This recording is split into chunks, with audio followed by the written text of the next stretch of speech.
Петок, 19 април, кратки вести во 12 часот.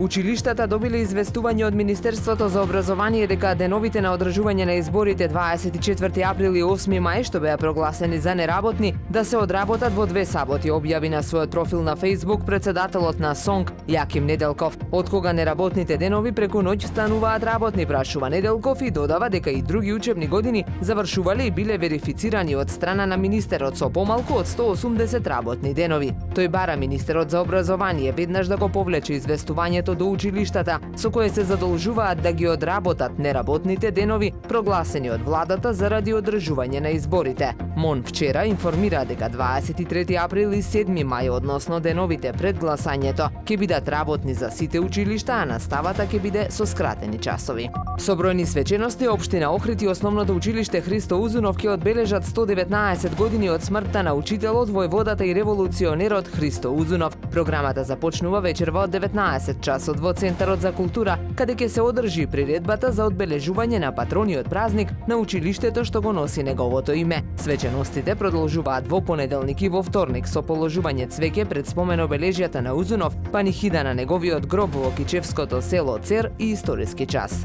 Ученичката Ана Кузмановска од основното музичко училиште Методи Патче од класата на професор магистер Ана Ѓоргиовска учествуваше на третиот од циклусот концерти Слободна среда, што се одржа во Скопје. Таа беше единствен представник од Охридското училиште на овие концерти, на кои годинава учествуваат 47 изведувачи, од нив само 7 се од основните училишта. Младите и надежни музичари од нашето музичко училиште периодов се присутни на повеќе надпревари, од каде се враќаат со специјални награди и освоени први места.